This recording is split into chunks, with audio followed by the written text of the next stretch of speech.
നമസ്കാരം. ശ്രീ വിശ്വ വാസ്തുവിദ്യ എന്ന എളിയ ചാനലിലേക്ക് നിങ്ങളെ സ്നേഹപൂർവ്വം സ്വാഗതം ചെയ്യുന്നു. ബ്രഹ്മചര്യം എന്നാൽ വിവാഹം കഴിക്കരുത് എന്നാണോ? ലൈംഗിക ബന്ധം പുലർത്തിയാൽ ആത്മീയ പുരോഗതി ഇല്ലാതാകുമോ? ഗൃഹസ്ഥന് ബ്രഹ്മചര്യം പാലിക്കാൻ കഴിയുമോ? ഇത്തരം സംശയങ്ങൾ ഭൂരിഭാഗം പേർക്കും ഉള്ളതാണ്.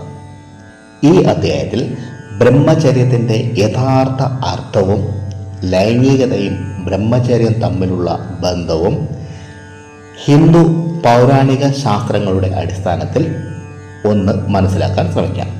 പലരും കരുതുന്നത് ബ്രഹ്മചര്യം എന്നാൽ സെക്സ് പൂർണ്ണമായും ഒഴിവാക്കണം എന്നതാണ്. എന്നാൽ ബ്രഹ്മചര്യം എന്നത് ബ്രഹ്മത്തിൽ ചരിക്കുക എന്ന അർത്ഥമാണ്. അതായത് മനസ്സും ഇന്ദ്രിയങ്ങളും നിയന്ത്രിച്ച് ധാർമ്മികമായ ജീവിതം നയിക്കുക. ബ്രഹ്മചര്യം എന്നത് വെറും ശാരീരിക നിയന്ത്രണമല്ല. ചിന്ത, വാക്ക്, പ്രവൃത്തി എന്നിവയിൽ സംയമനം പാലിക്കുകയാണ് യഥാർത്ഥ ബ്രഹ്മചര്യം. ഹിന്ദുമതത്തിൽ ജീവിതത്തെ 4 ആശ്രമങ്ങളായി വിഭജിച്ചിരിക്കുന്നു. 1 ബ്രഹ്മചര്യം, 2 ഗാർഹസ്ഥ്യം, 3 വാനപ്രസ്ഥം, 4 സന്യാസം. ഗൃഹസ്ഥാശ്രമത്തിൽ ഭാര്യാഭർത്താക്കന്മാർ തമ്മിലുള്ള ലൈംഗിക ബന്ധം പാപമല്ല. ധർമ്മത്തിൻ്റെയും ഉത്തരവാദിത്വത്തിൻ്റെയും പരിധിയിൽ ജീവിക്കുന്ന ദാമ്പത്യ ജീവിതം ശാസ്ത്രങ്ങൾ അംഗീകരിക്കുന്നു. അതിനാൽ വിവാഹിതനായ ഒരാൾക്ക് നിയന്ത്രണത്തോടും ഉത്തരവാദിത്വത്തോടും ജീവിച്ചാൽ ബ്രഹ്മചര്യത്തിൻ്റെ ആത്മാവ് പാലിക്കാനാകും. ലൈംഗികത സ്വാഭാവികമായ ഒരു മനുഷ്യ അവകാശമാണ്. എന്നാൽ അത് അമിതാസക്തി ആകുമ്പോൾ പ്രശ്നങ്ങൾ തുടങ്ങുന്നു.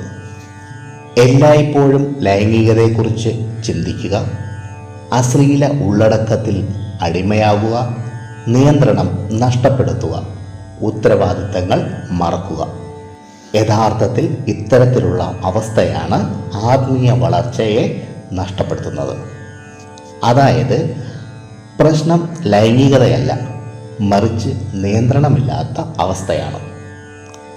ഇനി വീര്യ സംരക്ഷണത്തെക്കുറിച്ച് അല്പം പറയാം. അതിനു മുമ്പ് അനാവശ്യമായ വീര്യനാശം കൊണ്ട് ഉണ്ടാകുന്ന പ്രശ്നങ്ങൾ എന്തൊക്കെയെന്ന് പറയാം. ഒന്നാമത്തേത് മനസ്സിൻ്റെ ഏകാഗ്രത കുറയുന്നു എന്നതാണ്. ബ്രഹ്മചര്യത്തിൻ്റെ ഏറ്റവും വലിയ ഗുണങ്ങളിൽ ഒന്ന് മനസ്സിൻ്റെ ഏകാഗ്രത വർദ്ധിക്കുന്നു എന്നതാണ്. സംയമനം ഇല്ലാത്ത ജീവിതശൈലി പലപ്പോഴും മനസ്സിനെ ചഞ്ചലമാക്കുന്നു. പഠനത്തിൽ ശ്രദ്ധ കുറയാം, ജോലിയിൽ ഏകാഗ്രത നഷ്ടപ്പെടാം, തീരുമാനങ്ങൾ എടുക്കുന്നതിൽ ആശയക്കുഴപ്പം ഉണ്ടാകാം. പ്രാചീന ഋഷിവര്യന്മാർ പറയുന്നത് മനുഷ്യൻ്റെ ശക്തി ചിതറിപ്പോകാതെ സൂക്ഷിക്കുമ്പോൾ അത് ബുദ്ധിശക്തിയായും ആത്മശക്തിയായും മാറും എന്നതാണ്. രണ്ടാമത്തേത് ആത്മവിശ്വാസം കുറയും എന്നതാണ്. ബ്രഹ്മചര്യം പാലിക്കുന്നവർക്ക് സാധാരണയായി കൂടുതൽ ആത്മവിശ്വാസം ഉണ്ടാകുമെന്ന് ധർമ്മശാസ്ത്രങ്ങൾ പറയുന്നു. സംയമനക്കുറവ് പലപ്പോഴും കുറ്റബോധം, ആത്മനിന്ദ, മാനസിക അസ്വസ്ഥത ഇവയ്ക്ക് കാരണമാകാം. ഒരു വ്യക്തി തൻ്റെ ഇന്ദ്രിയങ്ങളെ നിയന്ത്രിക്കാൻ പഠിക്കുമ്പോൾ അവന് സ്വയം ബഹുമാനം വർദ്ധിക്കുന്നു. മൂന്നാമത്തേത് യഥാർത്ഥ ലക്ഷ്യങ്ങളിൽ നിന്ന് ശ്രദ്ധ മാറുന്നു. ജീവിതത്തിൽ വലിയ ലക്ഷ്യങ്ങൾ നേടാൻ ആഗ്രഹിക്കുന്നവർ ഏകാഗ്രത അത്യാവശ്യമാണല്ലോ, അല്ലേ? എന്നാൽ അമിതമായ ഇന്ദ്രിയാസക്തി സമയം നഷ്ടപ്പെടുത്തുന്നു, ഊർജം ചോർത്തുന്നു, ലക്ഷ്യങ്ങളിൽ നിന്നും അകറ്റുന്നു. അതുകൊണ്ട് തന്നെയാണ് പല മഹാന്മാരും വിദ്യാർത്ഥി കാലഘട്ടത്തിൽ ബ്രഹ്മചര്യത്തിന് പ്രാധാന്യം നൽകിയിരിക്കുന്നത്. നാലാമത്തേത് ആത്മീയ പുരോഗതി മന്ദഗതിയിലാക്കുന്നു. ഇത് പ്രത്യേകിച്ച് എടുത്തു പറയേണ്ട ആവശ്യമില്ലല്ലോ, അല്ലേ? യോഗശാസ്ത്രങ്ങളും ഉപനിഷത്തുകളും പറയുന്നത് ബ്രഹ്മചര്യം ആത്മീയ വളർച്ചയുടെ അടിസ്ഥാനമെന്നാണ്. ധ്യാനം, ജപം, പൂജ എന്നിവയിൽ ആഴത്തിൽ പ്രവേശിക്കണമെങ്കിൽ മനസ്സിൻ്റെ ശുദ്ധി, ഇന്ദ്രിയ നിയന്ത്രണം, ചിന്തയുടെ സ്ഥിരത എന്നിവ അത്യാവശ്യമാണ്. ബ്രഹ്മചര്യമില്ല എങ്കിൽ ആത്മീയ പുരോഗതി മന്ദഗതിയിലാകുമെന്ന് നിരവധി ഗ്രന്ഥങ്ങൾ സൂചിപ്പിക്കുന്നു. അഞ്ചാമത്തേതാണ് ബന്ധങ്ങളിൽ അസന്തുലനാവസ്ഥ. മറ്റുള്ളവരെ ആദരവോടെ കാണാനും ആരോഗ്യപരമായ ബന്ധങ്ങൾ നിലനിർത്താനും മാനസിക പക്വത ആവശ്യമാണ്. ഈ സംയമനക്കുറവ് ചിലപ്പോൾ അസൂയ, മാനസിക ആശ്രിതത്വം ഇവയ്ക്ക് കാരണമാകാം. ബ്രഹ്മചര്യ പാലനം വ്യക്തിത്വത്തെ കൂടുതൽ പക്വതയുള്ളതാക്കുകയും ബന്ധങ്ങളെ ആരോഗ്യകരമാക്കുകയും ചെയ്യും. ആറാമത്തേത്, ഊർജവും ഉത്സാഹവും കുറയുന്നതായി അനുഭവപ്പെടാം.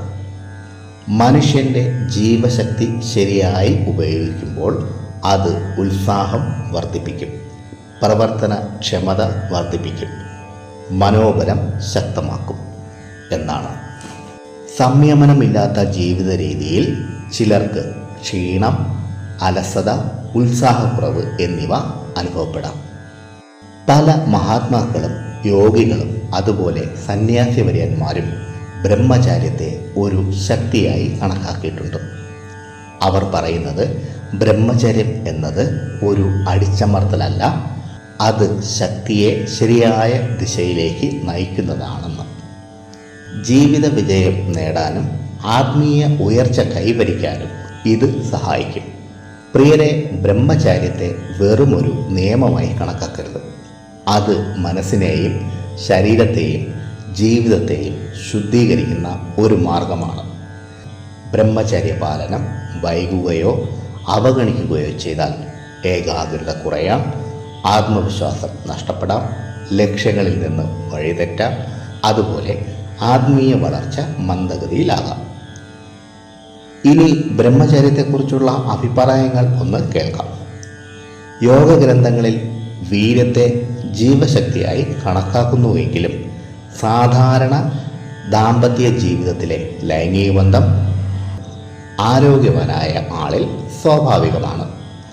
ആധുനിക വൈദ്യശാസ്ത്രവും ആരോഗ്യകരമായ ലൈംഗിക ജീവിതം സാധാരണയാണെന്ന് പറയുന്നു. ചുരുക്കത്തിൽ പറഞ്ഞാൽ സെക്സ് ഒരു ശത്രുവല്ല. നിയന്ത്രണമില്ലാത്ത കാമമാണ് എല്ലായ്പ്പോഴും പ്രശ്നം. വിവാഹിതനായാലും അവിവാഹിതനായാലും സംയമനത്തോടെ ധാർമ്മികമായി ജീവിക്കുമ്പോൾ ബ്രഹ്മചര്യത്തിൻ്റെ യഥാർത്ഥ അർത്ഥത്തിനോട് ചേർന്നാണ് ജീവിക്കുന്നതെന്ന് മനസ്സിലാക്കുക. പ്രിയരെ, ഈ അദ്ദേഹത്തിൽ പറഞ്ഞ കാര്യങ്ങൾ നിങ്ങൾക്ക് ഉപകാരപ്പെട്ടു എന്ന് ഞാൻ വിശ്വസിക്കുന്നു. ഇഷ്ടപ്പെട്ടാൽ ലൈക്ക് ചെയ്ത് എന്നെ ഒന്നറിയിക്കുക. മറ്റുള്ളവർക്ക് പ്രയോജനപ്പെടുന്ന രീതിയിൽ എന്തെങ്കിലും ഉണ്ടെങ്കിൽ വേണ്ടപ്പെട്ടവർക്കായി ഷെയർ ചെയ്യുക. ഈ ചാനലിൽ ബ്രഹ്മചര്യത്തെപ്പറ്റി പറഞ്ഞ വീഡിയോകൾ കാണുക. നിങ്ങൾക്കെല്ലാവർക്കും സർവേശ്വരൻ്റെ അനുഗ്രഹം ലഭിക്കാനായി ആത്മാർത്ഥമായി പ്രാർത്ഥിച്ചുകൊണ്ട് നിർത്തുന്നു. നന്ദി, നമസ്കാരം.